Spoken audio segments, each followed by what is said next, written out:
Hey everyone, welcome to another episode of Real Health Radio. I'm your host, Chris Sandel. I'm a nutritionist and a coach and an eating disorder expert, and I help people to fully recover.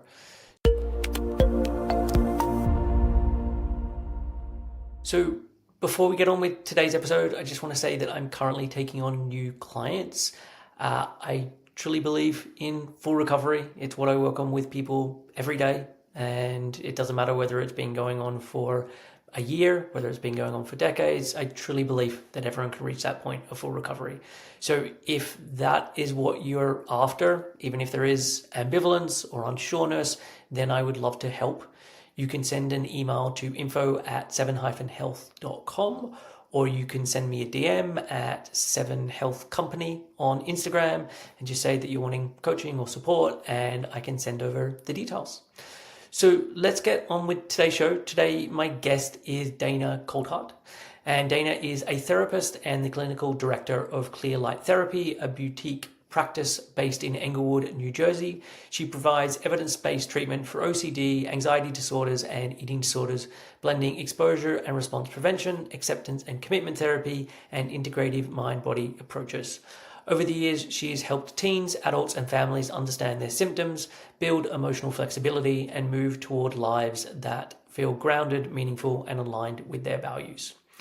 So today's episode really is just about all of these areas that Dana specializes in. So anxiety, OCD, and eating disorders, and the overlaps with all of these. So we talk about the different approaches she uses. So ERP, exposure and response prevention, ACT, acceptance and commitment therapy. So looking at what these are, breaking these down, and how they can be applied in real life situations. And Dana gives some great examples with this so you can understand how this works and how you can then be using this yourself. We talk about anxiety and OCD, and Dana kind of explains the Venn diagram of these two things and where there is differences between them, and where if someone is misdiagnosed, it can start to create a problem if, for example, they're being diagnosed with OCD, with generalized anxiety, but it's really OCD, and if someone's taking approaches that actually don't help the OCD. And so we talk a little bit about that, and we then talk about the features of OCD. And this was actually really interesting for me. I work a lot with OCD, and what Dana talked about wasn't just the behavior part of OCD, but also the intrusive thoughts and the reassurance seeking that then can come up and be created by that, or someone's way of being able to deal with that anxiety. And so that was really helpful to go through. We then look at how to deal with OCD, and this could be whether it is behaviors or whether it is thoughts, and looking at how we can use ERP as part of this, how we can use acceptance and commitment therapy as part of this. We talk about what makes a thought particularly sticky and why it can get stuck in someone's head and they can feel that it's difficult to let go of that. And then we look at eating disorders and OCD and the overlap between them, and when there is not the overlap between them, and when one starts because of the eating disorder, and when this has been going on well before the eating disorder started. And we have quite a discussion about this and how I've been seeing things and how Dana's been seeing things. So I think this is quite an interesting area that we explore. So this is a very practical episode with both myself and Dana showing different tools and techniques that you can then be using in your everyday life. And I'm really grateful for Dana coming on the show and talking about the intrusive thoughts part of OCD. It's got me thinking about things a little differently, got me thinking about certain clients that I've been working with. And so there's been stuff that she shared that I've already been able to start to use in my work. So I'm really grateful for her for that. So without further ado, let's get on with the episode. Here is my conversation with Dana Colthart. Hey, Dana, welcome to the podcast. I'm really excited to be chatting with you today. Yeah, thanks so much for having me. So I think a lot of what we're going to talk about today is OCD and its overlap or not necessarily overlapping with eating disorders, and just different approaches that you have around anxiety and intrusive thoughts. And so yeah, a lot of things that I work on with clients, and I really want to get your thoughts and insights and how Sure. you work with this stuff. And I guess before we get started, do you want to just give listeners a little background on yourself? So who you are, what training you've done, what that kind of thing? Yeah, so my name's Dana. I have a therapy practice in New Jersey. I specialize in both OCD and eating disorders. I'm trained in ERP, so exposure and response prevention, which we're definitely going to dive into. Yeah. ACT, acceptance and commitment therapy, which sounds like you know a lot about and utilize as well. Yeah. And I actually also was completing, I don't know if you're familiar with it, the SED certification. It's a certified eating disorder specialist through IDEP, the International Eating Disorder Association. Okay. So I completed that as well. I'm just waiting for my official certificate. So I have a lot of eating disorder training too. I have two other therapists that work for me right now, so it's a small little group practice. They also specialize in OCD and eating disorders, so it's three of us. We're kind of really specializing in those clientele. I'm definitely passionate about working with them. Okay. Nice. And how did you get into this? Like I'm always curious, like you specializing in OCD and anxiety and eating Yeah. disorders. So what drew you into this work? Yeah, I mean, so, you know, I did grow up in the 90s where diet culture was like running rampant and Yeah. I mean, it still is, but it was really running rampant then. Um, and I learned about intuitive eating in my early 20s and I loved it. It was such an out of the box sort of approach to eating. I think before that I only ever heard of like calorie counting and sort of like you have to restrict yourself and you know Yeah. I don't know, things that just didn't seem healthy or really aligned or made sense to me. I kind of always felt like we have these bodies, they should be able to, you know, biology should be able to recognize when we're hungry and full. And so I met a dietitian when I was younger and she introduced me to intuitive eating. I thought it was amazing. Adapted it into my life. It worked really well for me. And yeah, I think just in terms of women and society and just kind of going against the grain of what like beauty standards, I was very passionate about that. I actually thought about going to school to be a dietitian, Okay. um, because of those reasons. Like I just really wanted to kind of bring this intuitive eating sort of health at every size, framework to the world because I think it definitely needs it. Yeah. Um, but yeah, along my journey, I was just like, I also love therapy and I would rather, I wanted to like branch out a little bit more. So I decided to go for therapy. And then when I was working for different group practices, I noticed that a lot of people were misdiagnosed with general anxiety disorders and they actually had OCD, which kind of fascinated me because I'm sure we'll talk about it. If you don't get the treatment right, you can kind of really amplify the anxiety. So if you're mistreating general anxiety disorder, OCD, sorry, if you're mistreating OCD as general anxiety disorder, you could really like ramp up the symptoms. And I was so interested in that. Yeah. Um, and people, I'll talk about this later too. People really progress really quickly with OCD if they get exposure and response prevention and they utilize it. Like you see them get better very quickly. So I became very interested in OCD and anxiety. And then I also had this like passion already for intuitive eating and this sort of like health at every size approach. And then I noticed like there's such a large overlap with OCD and eating disorders. So I was like, all right, I'll just study both. And Yeah. it's kind of how I ended up here. Okay, nice. And you said, hey, I was exposed to intuitive eating and it just like it made sense. Prior to that, are you someone who has a history of dieting or disordered eating or anything that like when you came to intuitive eating it was like, oh, this is what I need to be doing and I've been doing something like drastically different? Yeah, I mean, I remember in my teens, like, again, I think I talked about calorie counting. I think there was some like 20 grams of, I don't want to trigger anyone, so actually, let me not say that. I'll like scratch that. But there was some very like heavy diet culture stuff that was presented to me that I tried practicing in my life, and it didn't go the way I thought it should go. And Yeah. so I was kind of rerouted with the intuitive eating. I think I was just getting like, Weight Watchers was popular then, so I was like trying to like follow these things, and I wasn't feeling good. I was tired, like it just, I was missing out on enjoying food and holidays, and so I think I might have been like 21, 22, and I just found this like amazing dietitian who just happened to, have a very healthy relationship with food and taught intuitive eating. And I felt really lucky that I found her because I feel like it could have gone a lot of different ways. Yes, for sure. Yeah, and to have it Yeah. at that sort of fairly young age, and I know when you're 21, 22, you might not feel that young, but like in the whole Yeah, scheme of things, but that's to young. have Yeah, that, yeah. you're like, okay, this really is the start of my adulthood, and to then have this way of thinking about food that does mean that, hey, I can listen to hunger and fullness, but I can also uh, focus on satisfaction. I'm also sort of rejecting the whole dieting mentality. Like all of those things are, I wish that more young people were being exposed to this. Especially like in a world where everyone's telling you different, like definitely at that Yes. time, I think.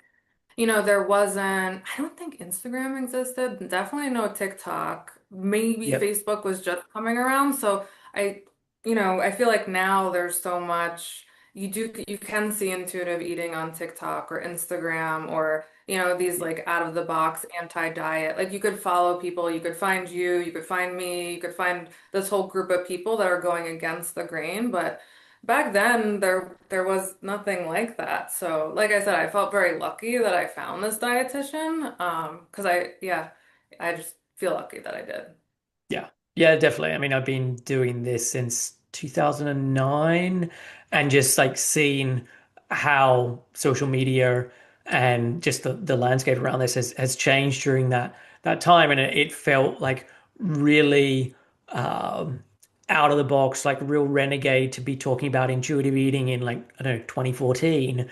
But now it's like, oh Oh. yeah, lots of people are talking about like that's a much more common thing. And I know it's not as common as I would like it to be, but it does not feel like the kind of outlandish idea that it was back not that long ago. Yeah, yeah. So, I mean, I love talking about it. I feel like, I don't know if you see this in your work as well. Like, it's just, I know we were just talking about how it is more common now, but I feel like every time I explain it to a client, it's just almost like their face lights up. Like it's something they've heard so many things explained to them. And like, I feel like they've heard everything. And then it's Yep. like, I'm explaining something they've never heard. And they're almost like excited, like to try something different because they're like, everything else hasn't been working. Yeah, yeah, yeah, for sure, for sure. Yeah, I don't want to sort of Yeah. make it out like everyone knows about this. I definitely think that Yeah. it's not something that's that widespread. And yes, there are a lot of people then who have that full light bulb moment of like, I've never even heard of this thing, and this is so incredible. And so, yes, it's lovely when you get to share that with a client and have them have that experience in front of you.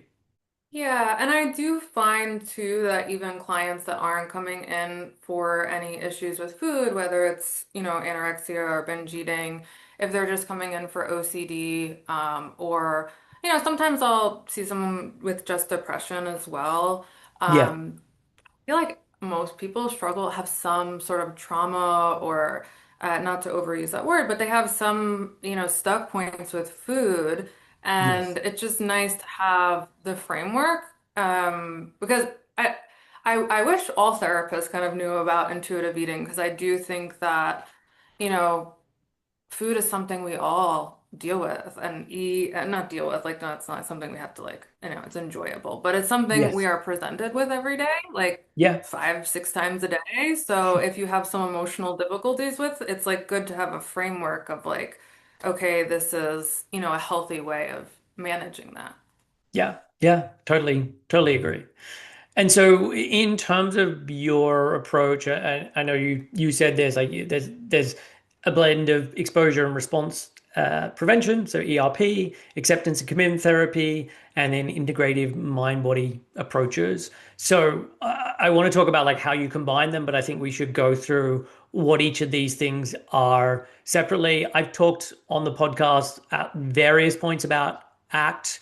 It's something I use a lot of. I think I've done one episode before on ERP, but it was probably a couple of years ago. So even if we're going over things that we've covered at some point, I know not everyone listens to every single episode. So yeah, let's start with ERP. So what is exposure and response prevention? Yeah, so exposure and response prevention, I like to split it up into two different sections. So you have the exposure piece, then you have the response prevention piece. Okay. So essentially, the exposure piece helps retrain the person's brain to no longer have a fear reaction to either intrusive thoughts or physical things. So sometimes I'll use like a bridge as an example. Like if a person every time they go over a bridge has a fear response, an exposure would be gradually going over the bridge, looking at pictures of the bridge until their brain no longer has that fear response. Okay. So, and same thing with our thoughts. So you can have intrusive thoughts like, what if I have cancer? Or what if I lose my job? And so people can have fear responses to those thoughts. And the exposures work the same way. You expose yourself to those thoughts until you no longer have fear around them. And then that's when the exposure is completed. The Okay. response prevention is disrupting the OCD cycle. I can talk about that in a minute to the cycle, but so essentially people with OCD do a lot of compulsions to reduce Yep. their anxiety. So, I don't know if you've heard of reassurance seeking. So a lot of people with OCD will do reassurance seeking. So say they're worried about um, a health anxiety OCD type of theme. And so they might worry like, what if I'm dying? What if this headache means I have cancer? And so they might continually run to their partner or a parent or a doctor and say, can we get another scan? Are you sure this is okay? And that behavior is done to alleviate the anxiety. Yeah. So the response prevention piece is not responding in that anxious, compulsive way. So it's letting the anxiety come up and then not responding to it. So it's disrupting the compulsions. And what happens is the anxiety naturally falls, like it naturally rises and falls. So the brain learns, I no longer have to keep doing that compulsively. And then what we see happens is the person stops getting the intrusive thoughts and they stop having those fears. Okay. Does that make Nice. that make sense It so does far? Okay. does definitely make sense. And I a lot of the time when I'm thinking about this kind of thing, I'm thinking about it more from a behavioral standpoint. So in terms of like the common like washing of hands type thing, or having to switch on and off lights or check the stove or some kind of behavior. But it's interesting that you're talking about it can also be more sort of thought based, where it's more just like there's this looping thought, and it doesn't necessarily have to be connected to a behavior outcome in that moment. Yeah, yeah. I mean, ERP, so I should have added this before. It is CBT, it's part of CBT, it is Yep. cognitive behavioral therapy, and it can be very behavior based, but I do feel like I specifically brought up the thoughts because I think that's one piece that gets missed a lot Yeah. and especially when people get misdiagnosed and they think it's general anxiety disorder, but they actually are, it's all just like they're ruminating, they're doing like internal compulsions and yeah, so that's why I wanted to bring that up too in case Great. that resonates. Yeah. And so if it is a thought that someone is ruminating on and it keeps coming up and it's a problem, what would that look like from an exposure standpoint? Like if you're doing this in session with Mhm. someone, or you're giving them guidance to do this outside of session, what would that then look like? And you can pick a thought if it's easier to just like this is the thought and this is how I would do it with that particular thought. Yeah, yeah. So, let me think. So let's see.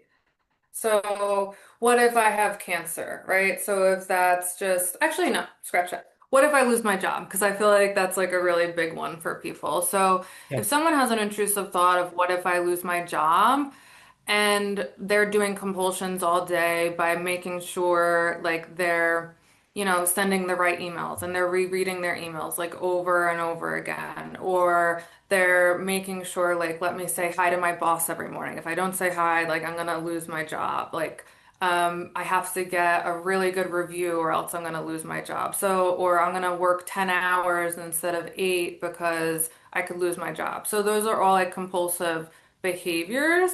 Yeah.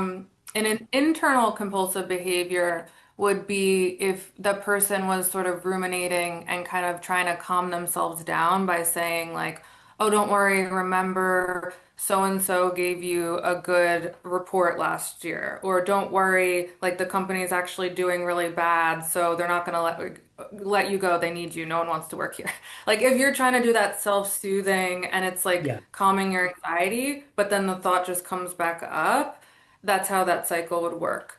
So I know the question was, how would an exposure work for that? You would want to elicit that fear of like, what if I'm going to lose my job? And really sit with uncertainty of maybe they will lose their job, maybe they won't, and not do a compulsive behavior. Okay. Um, so to differentiate between general anxiety disorder and OCD, a lot of the time people with OCD really struggle with sitting with uncertainty. Yep. Because they want to know, like, am I going to lose my job? Am I not going to lose my job? And that's why they go into this like detective data seeking, like, I need to figure it out. I need the answer. Yeah. Um, so what we do with the exposures a lot, we kind of expose them to similar situation or fears, and then we want to let them just sit and like watch the anxiety naturally come up and go away. So maybe I might suggest to someone send an email that you didn't reread, or why don't you log out of work like a few minutes early? Not anything that's going to be actually dangerous and get them fired, but like that Yep. probably would elicit like a pretty, except especially someone that's working extra, like to have Yeah. them leave like a minute or two beforehand, they're going to get pretty anxious. And then the response prevention piece would be to not do a compulsion after, to just sit with that like icky sort of discomfort of like, oh no, am I going to get fired? And just like naturally let it rise and fall. Okay. And with that, when they're sort of sitting with that, are they allowed? I mean, allowed's not the right language, but are you then encouraging them, hey, like it's fine if you want to do some breathing and follow your breath, or it's like, no, I don't really want you doing anything out of the ordinary that you wouldn't normally do. Like I don't want you to start doing anything that's like, hey, I'm going to really intentionally come back into my body, or I'm going to do this thing. Like, what are you wanting someone to then do in that prevention piece part? Yeah, so I would be okay with, I think that's a great question, but so I would be okay with like the ACT sort of approach of like being curious, like why am I having this anxiety right now? Where do I feel it in my body? Is it in my chest? That's definitely a very like ACT Yeah. approach to anxiety. I'm okay with that. In terms of I'm going to do these exercises to make the anxiety go down. No. Okay. Like really the main point is to teach the person that I can tolerate this anxiety. I don't have to push it away. It's not going to harm me. I give clients the analogy a lot of OCD is like a fire alarm it's like a faulty fire alarm that just keeps going off all the time. And Yeah. so if we need to learn to like not go and turn it off each time, because if we go and turn it off each time, it just keeps turning on. So we need to just let it like naturally, the battery die out, it'll stop itself. And so yeah, does that make sense? Like Yeah, it does. it's so different from what people are used to. People are so used to, I think, therapists telling them like, do deep breathing, like relax your body, like calm yourself down. Yeah. And there's nothing wrong with that, but it does give the message that anxiety is bad and like you can't tolerate it and that you should calm yourself down, which tends to backfire for people with OCD. Definitely. And look, I don't say that I use ERP, but I use a lot of acceptance and commitment therapy. And the way that I deal with OCD with clients, whether that be connected to the eating disorder or connected to other more like, I don't know, I have to do these rituals before I'm allowed to eat, etc., is what you're suggesting. It is like, hey, learning that it's okay for that discomfort to be there. And yes, you can do things to get you back into your body, but the goal isn't for the anxiety to then just disappear. If it does by its own accord, like great, and it's not that you're doing something wrong, but that shouldn't be the intention that, hey, we need this to go away and that means I did it right. It's more like the goal is that you're able to notice, as you said, like it naturally goes up and it then comes down of its own accord, and that, hey, I was actually able to be with that discomfort. I didn't have to do something to make it go away, or I wasn't stuck in that resistance piece. Yeah, I was just able to be. Yeah, and I'm sure you do, like you said, you're not saying that you do ERP, but I'm sure through your work with eating disorders, like if someone has a fear food, I Yeah, mean that is a ERP. Like totally. Yeah, you're I doing don't it. use that label, but Yeah. yes, as you're Yeah. talking, I'm like, yeah, I do this. Yeah, there's an exposure, like the food is the exposure, and then the response prevention is them not doing an eating disorder behavior after, whether that's like, I don't know, someone's compulsively exercising or utilizing laxatives or whatever it may be, or yeah, Yeah. it really is the same thing. Yeah. And it's interesting, like when you were talking about like using the job example, how easily that could get seen as just generalized anxiety. And if that's the case, what would be the recommendation in terms of that approach? Because you said, hey, if someone gets the right diagnosis and we go through this, we can get through it pretty quickly versus if then misdiagnosed, that creates a problem. So if that person was labeled as generalized anxiety, what's the approach that they get given? Yeah. So I treat both generalized anxiety disorder and OCD the same. Like I take an ERP and an ACT approach because those are just my foundational Yeah. ways of viewing mental health. So that's my preference. But Yeah. a lot of therapists will, try to reframe people's thoughts. So they'll try to do like a lot of, is that logical? Is that catastrophic? Is that black and white? Um, what's the chance that you're actually going to get fired? And what that could do is it could be a compulsion, right? Because now it's kind of like lowering their anxiety and but it doesn't really teach them sitting with the anxiety. It doesn't teach them, hey, I could leave exactly at 5 and not get fired. Um, yeah. So that's how I would answer that. Okay, sure. And look, I'm on the same page with this with you Yeah. because I think what happens often, and I'm not against sort of CBT generally, but I think when there's a lot of the focus on the cognitive piece, that's often where I think it can go awry, and it often then just becomes this arms race, and like you're trying to come up with a better answer to then like squash it down, and then there's just this other thing that comes on top, and you end up just with more rumination, with more being stuck in your head, and it doesn't really solve the issue as opposed to learning to just be with that original discomfort. And as you continue to do that, oh, I'm not having those intrusive thoughts in Mhm. the same way as, or when they come up, I don't have the resistance to them, which is often what then creates all of that tension. Yeah, yeah. And so much in my work too, I talk to people about us not having control over our thoughts either. I think, Yep. a lot of people with OCD, they get really shameful of they have these intrusive thoughts of like, what if I jump out this window? And they're like, oh my God, I don't want to jump out the window. Like, why did I have that thought? And they just feel they're like, oh no, like, do I have to check to make sure I don't want to? And so much of my work is informing people like everyone has these thoughts all the time, Yeah. that's totally normal.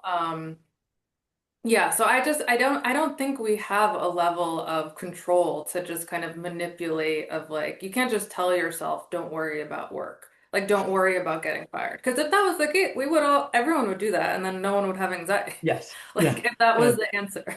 like Don't tell yourself that you don't feel attractive. Like it's there would be so many things that would be very easy to solve if that was the case. You just had to tell yourself to not think yeah, that thing and it would be fine. But that's yeah, not the way the human brain works. yeah. Or just love your body. Like, okay, I'll just do like Yes. I'll just or like don't be afraid of that food or don't, it's just not how it works. One thing I've been telling clients a lot, which I've found helpful myself, is that I think our brain listens more to actions than it does to words. And you know Yeah. that saying, like, pay attention to people's actions, not words. I kind of Yeah. start out like that. I feel like our brain's very similar. Like, if you tell it, don't be afraid of the bridge, bridges are safe. Or Yeah. flying, don't be afraid of flying, flying's safe. But you avoid airplanes, like your brain is going to pay more attention to the fact that you avoided the airplane versus the fact that you keep telling it it's safe. So Yeah. I feel like that's a good, framework to look at it, that our brain really pays attention to what we do. So if you're avoiding certain foods, doesn't matter how much you're telling yourself, like, those foods are fine, there's nothing wrong with them, there's nothing to be safe, like, but if you've avoided them for 3 years, like, your brain's gonna be terrified. Totally. Yeah, a phrase I regularly say is you don't think your way into acting differently, you act your way into thinking differently. And that it is Yeah. just action based. And it is that you're retraining your brain, you're retraining your nervous system to react to this thing differently. It's reacting of its own accord. It's not like you're choosing this that it then registers this thing as a threat. But by continuing to put yourself in that situation through exposure, it will eventually learn like, oh, this thing isn't a threat anymore, and that's where the shift actually occurs. Yeah, and I feel like that exactly what you said. I feel like that keeps clients encouraged instead of discouraged because I don't know if you found this in your work as well. I find that clients like with breathing or like trying to change their thoughts, like they'll come to me and they'll be like, I tried it, it doesn't work.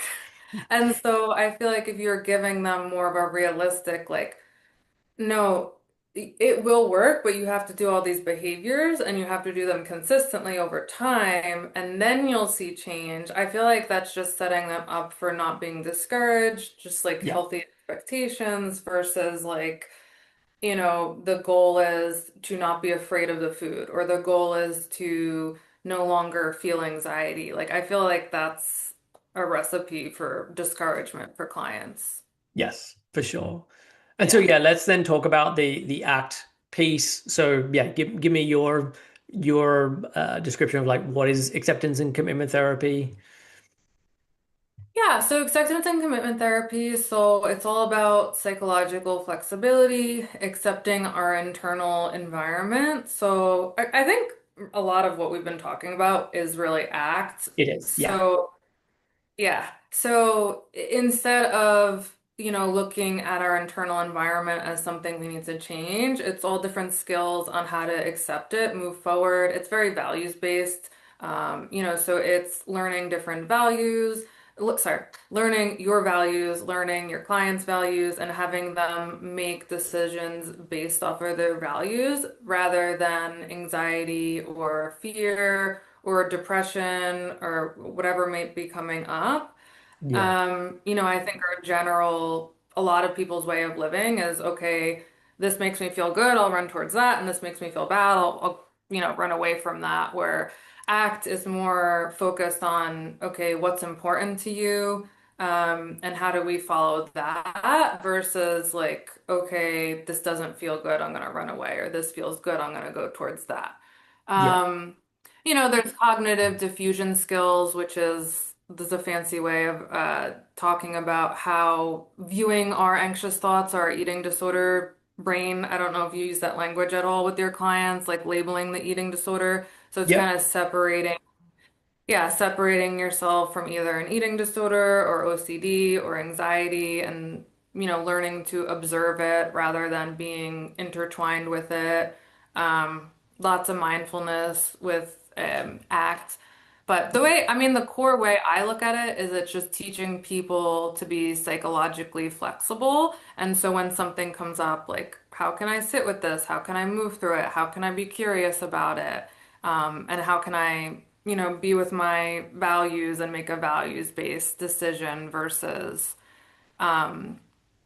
the situation's making me really anxious. I don't want to feel anxiety. How do I make my anxiety go away? Let me, either get out of here or do a bunch of breathing so I can calm down. Like that's the opposite of ACT. Yeah. Yeah. A lot of the principles are connected to how do I come back into the present moment? How can I sort of notice my thoughts, but not feel like because I had that thought that it's true or that it's a value of mine or that it's important or that I have to give it attention. It's like, okay, thoughts think themselves. They can just be here. And even the same with emotions. Like I can feel emotions and it's not that I ignore my emotions, but just because I have a particular emotion doesn't mean that I then have to take some particular action based on that. And so much of the suffering that people feel is because they just kind of get lost in their head and their thoughts, and that they then are trying to do things to get something to go away or to stop, as opposed Mhm. to, as you said, like having that capacity to be with those things and to use the values as a bit of a guide of like, okay, I know this is really uncomfortable, but actually this is in alignment with who I want to be, and so I'm going to continue to take this action. Yeah, yeah. Yeah. Um, No, and that so was a great then explanation too. cool. And so then in terms of the integrative mind body approaches, like tell me more about this and what you mean specifically with this. Yeah, so I would say the one that I use the most with ACT is kind of being curious about where we feel things in our body in terms of like when an emotion comes up, like you can kind of be curious about it. Where do we feel it? Like, do you feel it in your chest? Yeah, that's kind of how I integrate things that way. Okay. Okay. Nice. And yeah, that's the same. I do a lot of like starting to get back into your body and yeah, noticing. It can either be noticing, okay, what emotions do I feel that are coming up, or what actual sensations am I noticing, and having different techniques that make you take on like a more of a like a curiosity lens or a scientist lens Mm. to it, so that this thing, in some senses, it can feel very uncomfortable, but actually, if I pay attention to it, where does it start? Where does it end? Like, what's the temperature of it? Like, what are the different characteristics, so that this thing stops being this big scary thing that I need to get away from, and I'm just being able to be more giving it more attention and noticing what happens when I give it more attention, or noticing what happens when I sort of breathe into it, and what Mm, happens to that sensation, I think can be really yeah. helpful. Definitely. I use the dropping anchor technique a lot. Do you Yep. use that at all too? So to me, how I've been explaining it to clients, especially with OCD that ruminate a lot lately, I have a sound machine outside of my office. So Okay. because people ask me like, how do I stop?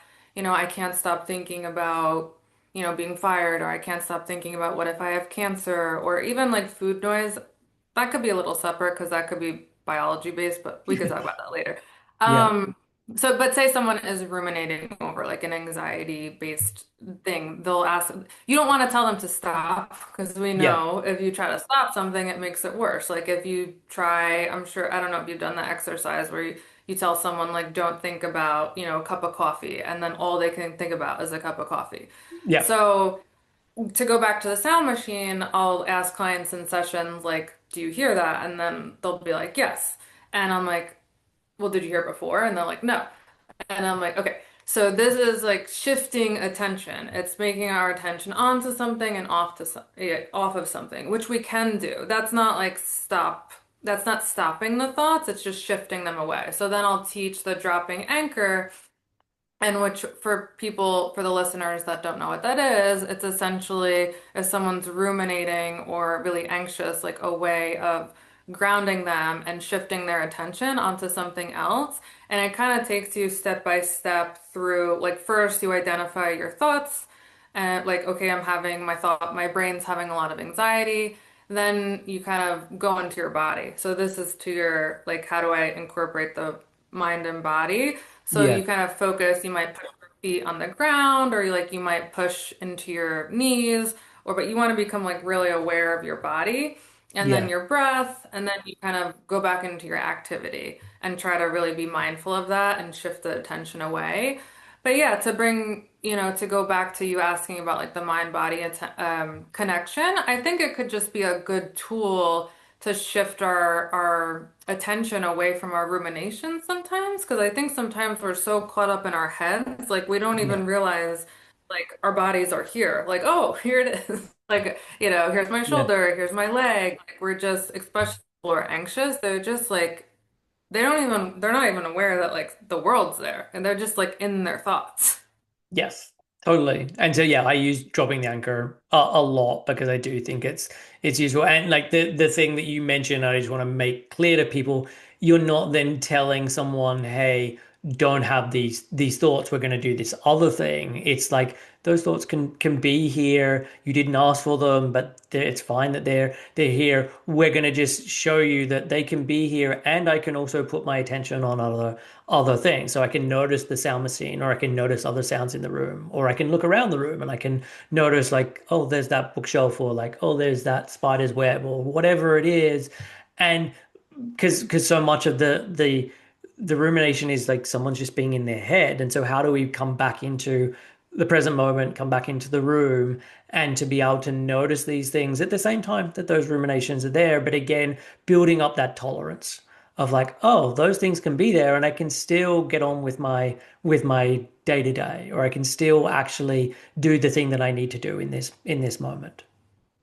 Yeah, yeah, exactly. And I think I don't know if you have this experience too, but I think it's like a subtle difference, like, shifting attention versus like stopping the thought. And Yes. sometimes clients get a little confused. And, you know, my personal opinion is like you try it a few times, and then once clients do try it, they're okay, I know what you're talking about now. Like it's almost like you have to have that experience of like, okay, I separated myself from the thoughts, and now I can see what she means when she's saying that. Like it's kind of something you have to experientially go through. Yeah. I don't know if you see that at all with people. I do. And so what, like when I'm doing it, I will often go through it in session with the client, and then they get a recording of I've got a recording Hmm. as part of the program that I have of that, of me doing dropping anchor. It's not going to be the exact same thing that I did in session, but it's going to be very similar going through those different stages.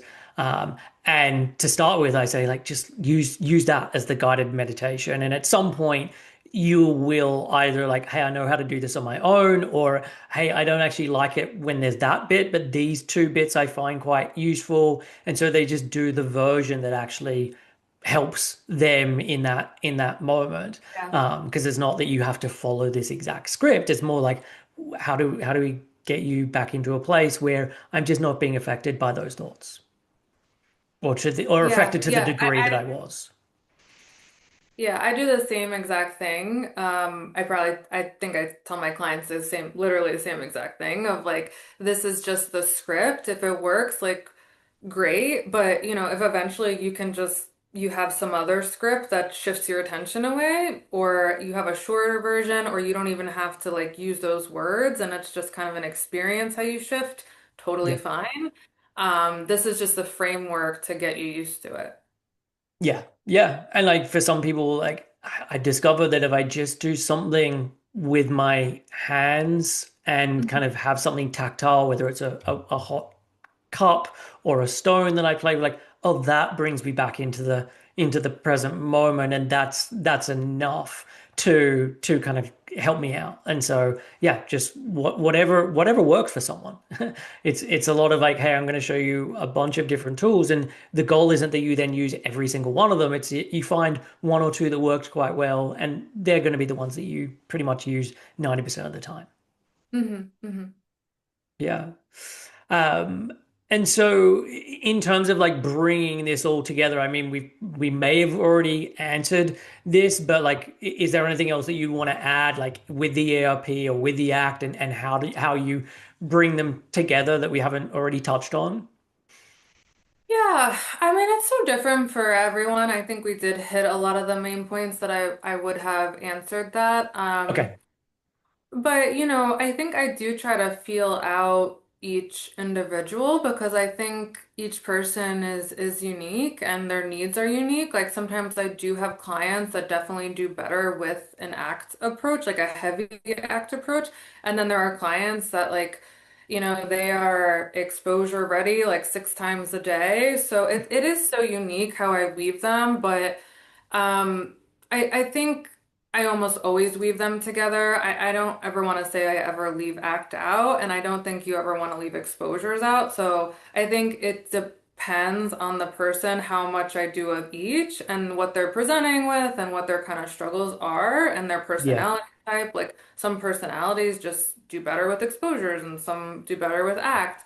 But I would say I always kind of meld them together. Okay, nice. And so let's look at then sort of anxiety versus OCD. And I think OCD, like very widely misunderstood. How could you tell the difference, or how can someone tell the difference between everyday anxiety versus true OCD? Yeah, so I think the major difference, you know how I was talking, I think in the beginning of Yeah. the podcast about the OCD cycle. So with the Yep. OCD cycle, you have an intrusive thought, a compulsion, the anxiety goes down, then you have an intrusive thought again, and you're just like in this cycle. With general anxiety disorder, you don't see compulsion. So you won't see someone reassurance seeking. You wouldn't see someone just stuck on the same topic all day. Like you wouldn't see them, they're always worried about losing their job. Like the general anxiety kind of bounces around a little bit more. But and how I was saying earlier, there's this with OCD, there's really an intolerance of uncertainty. General anxiety disorder, they tend to tolerate uncertainty a little bit better. Like Okay. you could say to them like you may or may not lose your job, and that might not like elicit panic in them. Where someone in with OCD is gonna be like, I need to know, and I'm gonna like go into full blown, like you said, like detective mode, and I'm gonna go on Reddit and I'm gonna ask ChatGPT and I'm gonna figure out the statistics and I'm gonna make sure I don't. Um, but there's definitely like a debate over it in the community too. Like where does the general anxiety disorder lines start and end? But that would be my definition. Usually with OCD, there's compulsions. General anxiety disorder, there's no compulsions. Okay, sure. And I think if you're using something like ACT, in some ways it doesn't really matter. Like if someone's having intrusive thoughts that are much more about OCD versus they're having unhelpful thoughts that are more about generalized anxiety, we can still be using a lot of the same tools of like, okay, let's come back into one's body. Let's use diffusion to separate from one's thoughts. Let's look at your values and help you make the decisions based on those values. So sometimes, Mhm. like I think sometimes it is really useful getting the right diagnosis, and other times it becomes a little bit of semantics because it doesn't really matter because we're going to be approaching it in a similar way. Yeah, yeah. I was talking about this with someone earlier. Like, really, the purpose for diagnoses are so providers can know how to treat the person. So, if Yeah. you are going to take the same approach anyway, like, does it really matter if it is general anxiety or OCD? Yeah, I kind of take an approach if it doesn't matter too much to me because I'm going to treat it the same way. Yeah, sure. And are there some myths about OCD that are out in the public that you were like, hey, I want everyone to know, I want to do a little get on a soapbox, do my PSA of Yeah. like, hey, this is not correct. You need to not be doing this thing. Yeah, yeah. I think there's a lot, I think there's still that stereotype of, people with OCD are very like clean and orderly and, they're washing their hands all the time, which that is one of the themes, Yeah, contamination or yeah, just right OCD. People might organize in a certain way. But I mean, it's a mental health disorder. It's not like a quirk or it's not something that's enjoyable. It's like deeply painful for people to live with. So Yeah. I think those things definitely bother me when I see, sort of people online or social media. They're like talking about OCD almost in like a positive sort of like, oh, I wish that person's so OCD, like they're so clean. Like they're stating it in like a positive Yes. way. And I'm like, Yeah. this is something that's debilitating for people. Like you really shouldn't be speaking about it in those terms. But also, I think for the most part, OCD is really only talked about in terms of contamination, and that is a big theme, but there's so many other themes. Like people obsess over sexuality and relationship OCD, I see a lot.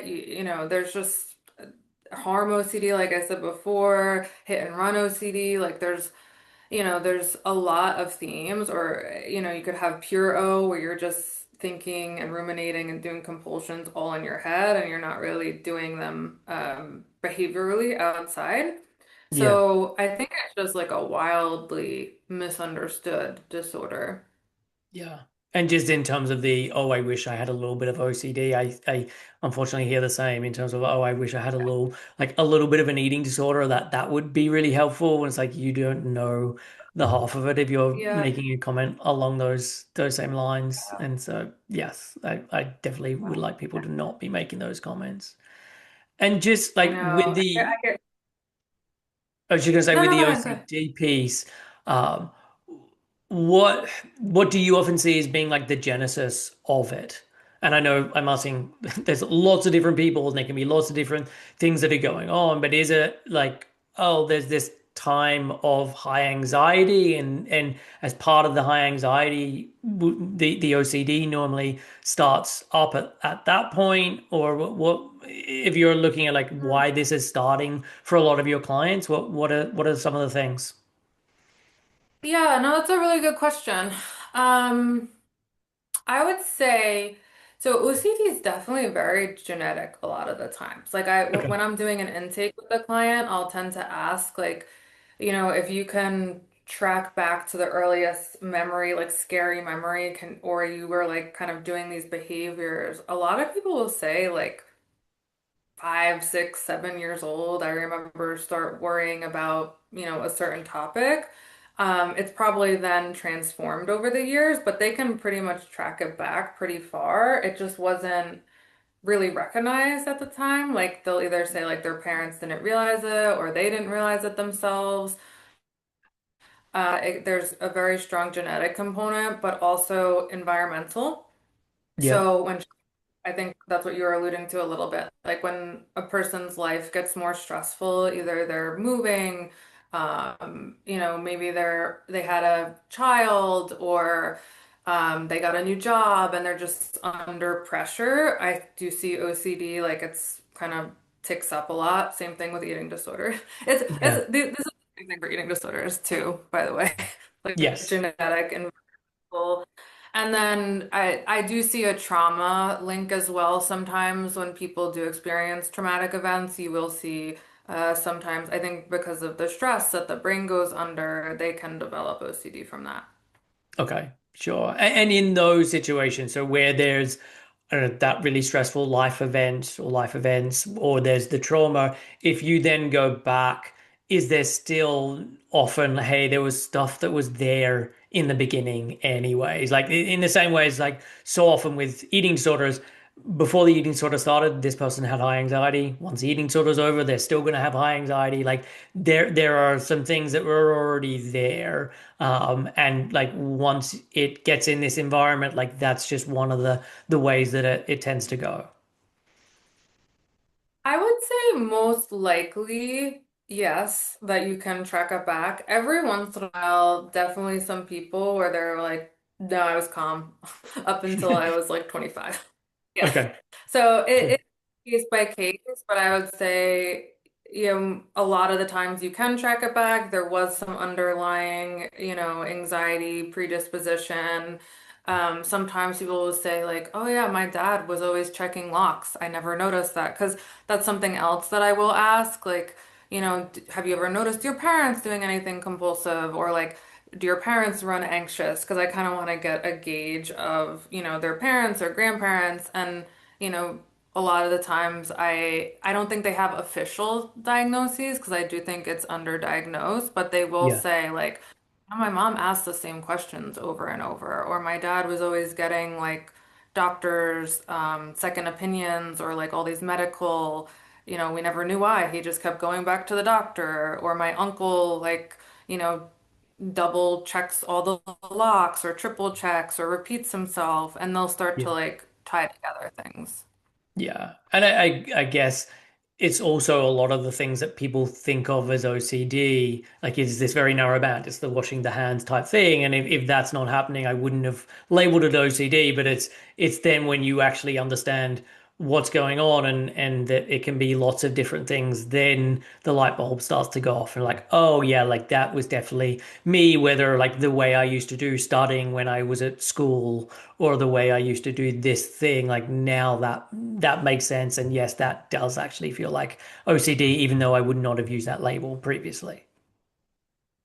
Yeah, yeah. I think I see that so much with almost every client. I feel like people are just like, oh, I didn't realize that was OCD. Like, I didn't realize I was doing a cycle. I didn't realize I was reassurance seeking. I didn't realize what I was doing. And again, I think it's just because it's such a misunderstood diagnosis and people don't really realize what's actually going on. Yeah, sure. And so let's talk about then the overlap between OCD and eating disorders. And so yeah, how do you see that overlap happening in practice? What does that look like? Yeah, so I really, I do like to talk about this topic a lot. So with overlap, I get a few different clients that come to me. So sometimes I'll get clients that have recovered from an eating disorder Yeah, and want to now work on their OCD, because a lot of the times clients kind of deal with the eating disorder piece first and then later on kind of tackle the OCD. Sometimes people very often will have OCD that they can track back to when they were a younger kid, and it's sort of, parallels with the eating disorder, and they kind of want treatment at the same time. yeah, We were talking a little bit before. What I tend to see in my practice is that people tend, when their eating disorder is present and active, I tend to see the OCD get quieter. yeah. And then once the eating disorder is treated, I do seem to see the OCD then get louder. Okay.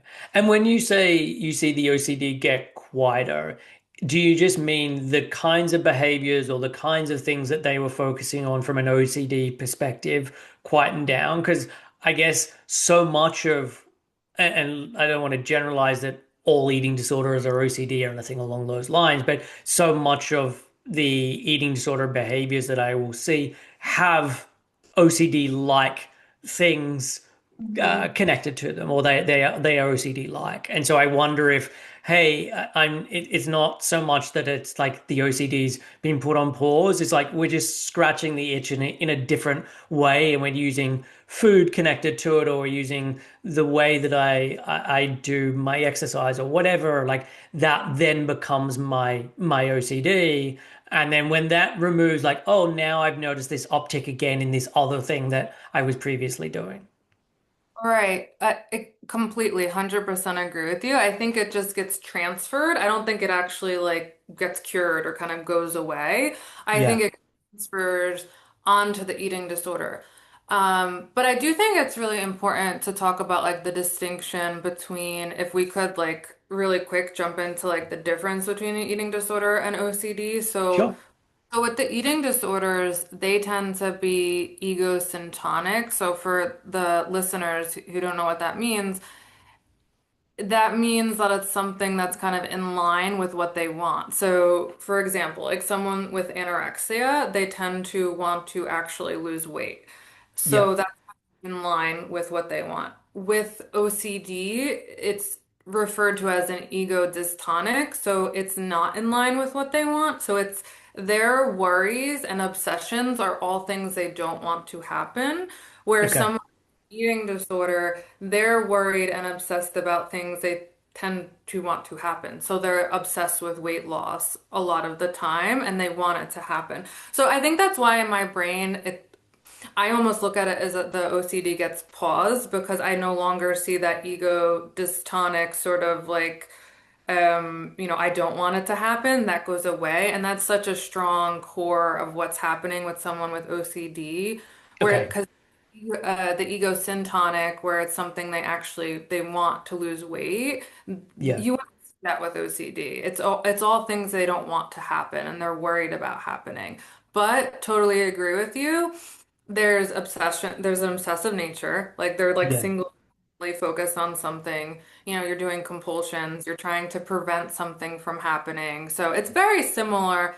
I would just say that's the biggest difference is that with OCD, it's things that are ego dystonic, you don't want to happen, and they don't feel like they align with you at all. Where eating disorders tend to be ego syntonic, and it seems to be like something you actually like want to gain, or it feels like more in line with you.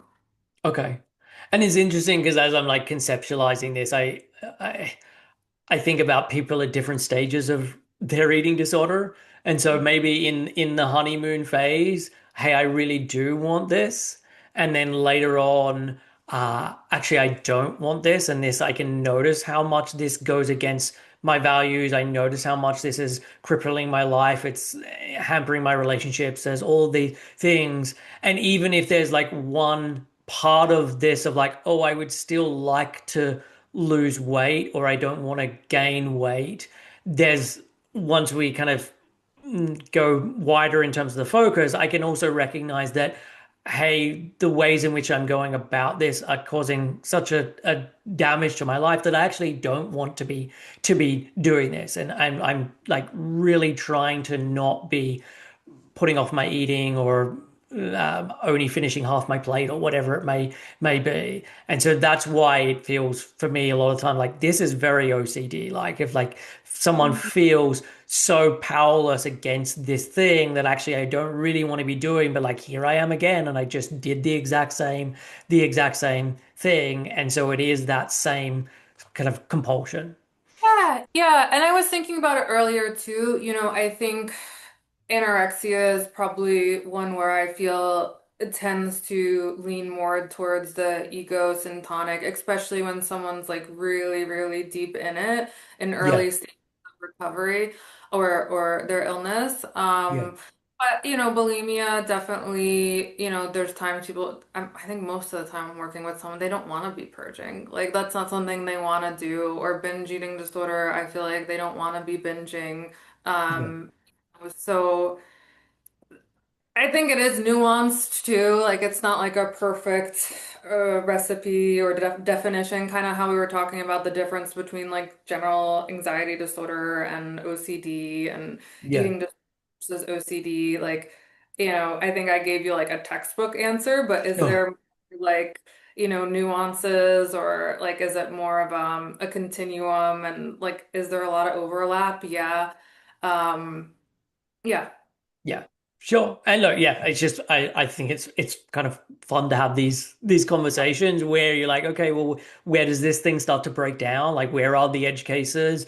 Where does, like as you said earlier, like where does this thing start and where does this thing end and all of that. So I think it's sometimes useful to have that. And I think from my perspective, a lot of like if you from like brain regions, if we look at a lot of what is then affected when someone is in that sort of malnourished, low energy state, like it's a lot of the same stuff where there's the OCD piece and there's all the stuff connected to like threat response and all of those things. So there is just this huge overlap between these two things.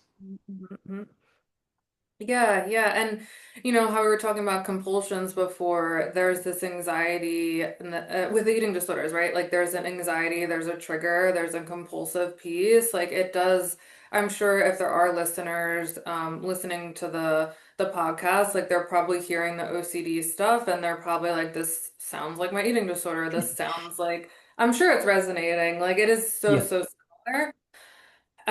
It's definitely interesting to think about. I think I don't know if you've given this any thought with the what is it, the Minnesota starvation experiment, like when yeah, someone weight restores, there's a lot of data that, all these obsessions go away. So I think yeah, that's one of the pieces I like to think about too, because I'm like, you can't do that with OCD. Like, there's no like, okay, I'm just gonna, weight restore and then my OCD is gonna go away. Like, yeah. I don't know if you have any thoughts on that. Yeah, I mean, I've done a lot of research into the Minnesota starvation experiment. I've done some very long podcasts on it.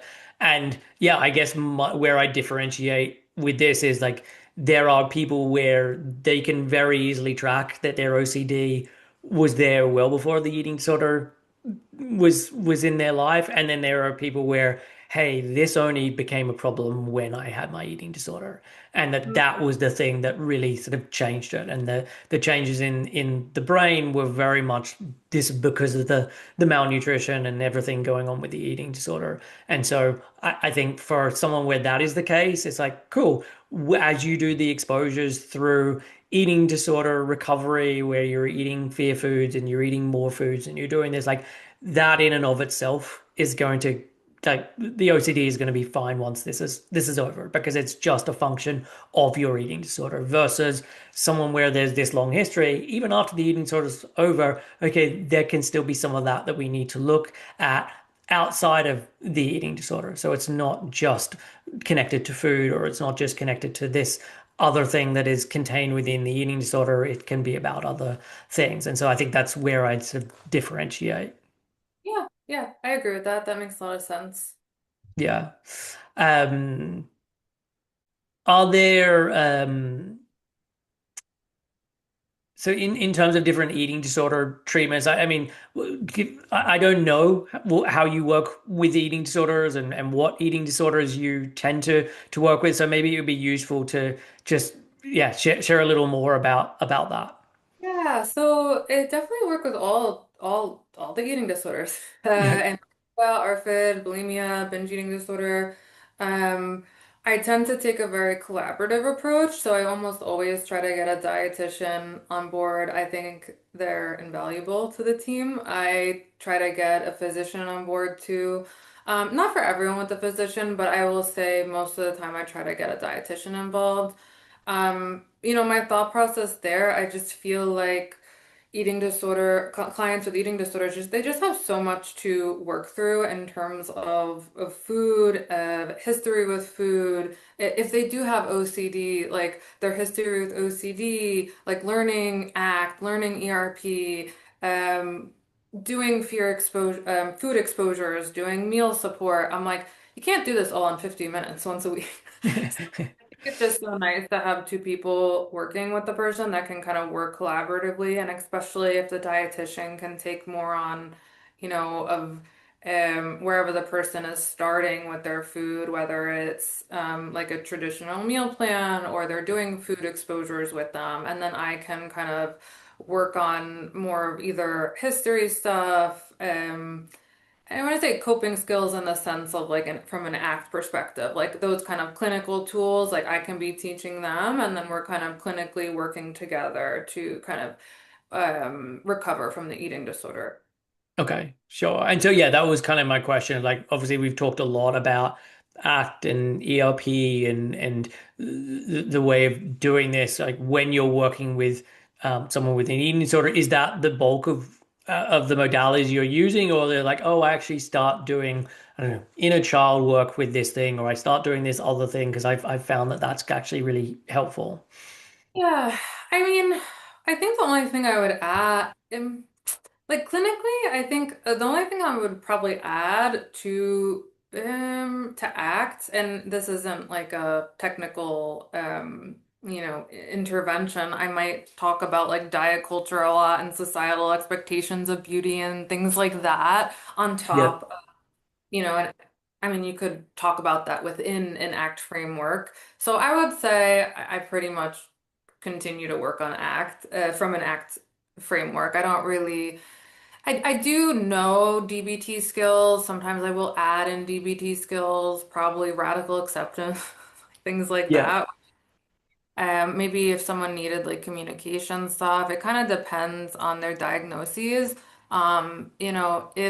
If they have ADHD, maybe doing some behavior work as well, like kind of executive functioning management. Um, yeah, if I don't, did that answer your question?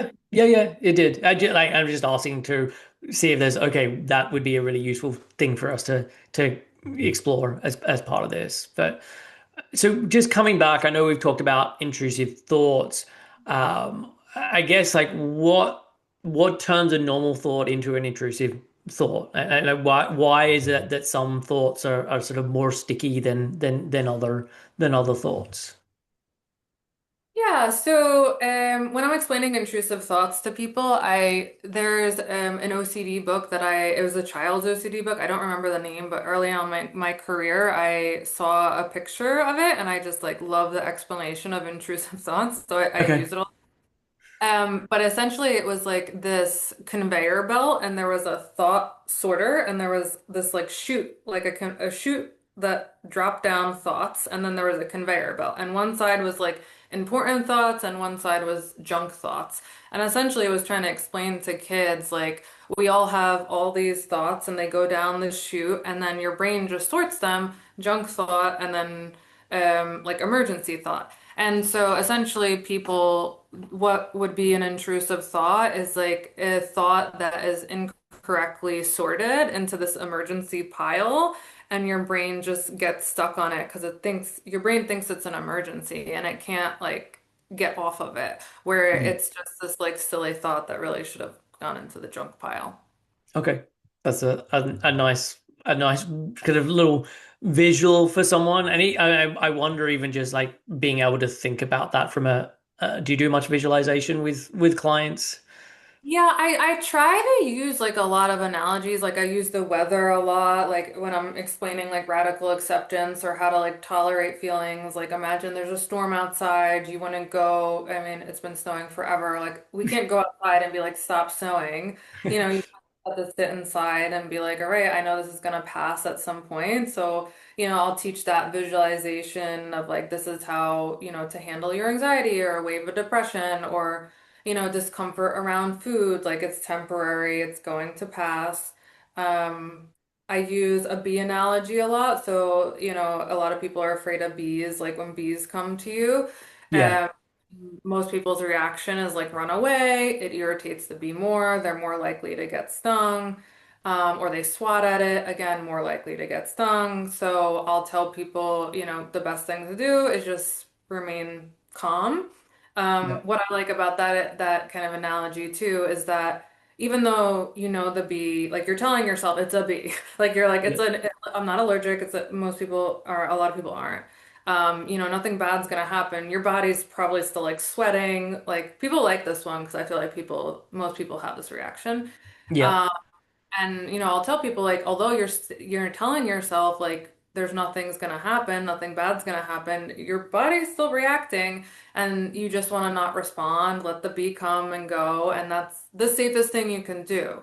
Like yeah, when you swat at it, it makes it worse, and so that's kind of comparatively to I would say like swatting at the anxiety, like being like, go away anxiety, I don't want to feel you, like I need to make myself feel better, I shouldn't be having these thoughts. It's kind of, going back to ACT, it's kind of like rejecting all of your internal feelings and being like, I don't want to feel this way. And yeah. so that makes you be more irritated, it's more likely to sting you. Okay, cool. I like that as an analogy because I also think that when someone thinks about that and thinks about like even if you said like stay calm, but what you're really meaning is like, hey, just be there. You're not because on the inside they might not necessarily feel calm. There might be this increase in their breathing or their heart rate, or there could be these sensations, but you're just saying, hey, just be with that and allow that to be there as opposed to trying to do something to make it go away. And I think that can be the same as with your sort of conveyor belt analogy, okay, there is this annoying thought that is buzzing around, um, and hey, we just need to allow it to be there. It can be a little bit annoying, but hey, we just allow it to be there, and with time that will go away, or with time you just get used to it being there, and it doesn't have that same impact and reaction as it did before. Yeah, yeah. Yeah, I don't know if you see this with your clients and your work as well, but and I know I said this before, but I want to reiterate because I feel like it's one of the biggest stuck points I see for people is they really feel like the the therapy or like whatever technique I'm teaching them, whether it's the dropping anchor or this bee analogy I'm trying to share with them, like I feel like a lot of people just they just conceptualize it like this is gonna make the anxiety go away. So I Yeah. feel like I'm like always like repeating like that is not where that's not what we're doing. I feel like people are like confused. They're like, I'm literally coming to therapy to make my anxiety go away. Like, why are you telling me that we're not making it go away? And Yeah. you know, exposures, I'm like, oh, okay, we're actually making your anxiety worse. Like, we're gonna try to elicit it. And then they look at me like I have like 10 heads because they're like, I'm coming to therapy to try to make this go away, and you're telling me to make it worse and to not Yeah. make it go away. So it's just such a different way of approaching it. But I mean, I see it, I do really enjoy working with people with OCD because you see pretty quick results, which is really, really nice. Yeah. Yeah. And like what I do think is that over the long haul, while the anxiety might not go away, it tends to lessen. And it tends to lessen because the anxiety is not knocking up against all of the resistance and all of the things that you're trying to do to make it go away that actually make it worse. And so like over the long haul, yes, I think it can reduce it. And especially with something like OCD, like yes, it can really sort of get rid of it. But Yeah. the goal in that explicit moment isn't like, hey, this has worked if that anxiety disappears. It's this works if you're able to tolerate and be with this and not feel compelled to have to do something else. Like that's the goal. That's part of it. Yeah. Yeah, I mean, it does go away a lot. Like, and it does reduce a lot of the time, but Yes. exactly like you said, that can't be the motivation. Like, the motivation has to be like, I'm willing to sit with this. Like, I'm willing to, choose a different path, or I'm willing to, live my life with this. And then when people kind of, ironically, when they get to that point, that's when it tends to go away. Yes. Yes, exactly. You've got to let go of the idea that it's going to go away for it to then start to go away. Yeah. Mhm. What about perfectionism? I know like perfectionism is obviously something that is quite often associated with eating disorders, and so I'm wondering how you see this. Is it happening a lot? How much there's an overlap between that and OCD? Yeah, I see it a lot. I see it a lot in eating disorders and OCD. I people become very obsessive with OCD recovery. I'm sure you see people too become perfectionistic with eating disorder recovery, like wanting to do intuitive eating perfectly. Yeah. Or wanting to do exposures perfectly. I get that a lot where people are like, "Did I do it right? I think I did it wrong. I could have done it better."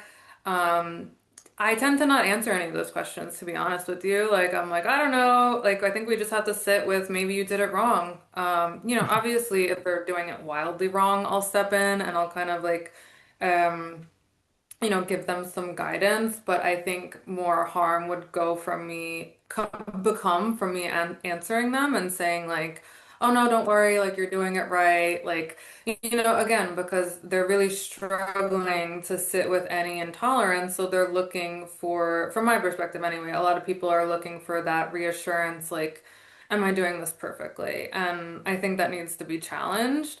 Yeah. Um, yeah, people become very obsessive with exposures, with recover. Like, am I doing the exposure right? Did I sit with the anxiety well enough? Like, did I sit with it long enough? Did my anxiety go down enough?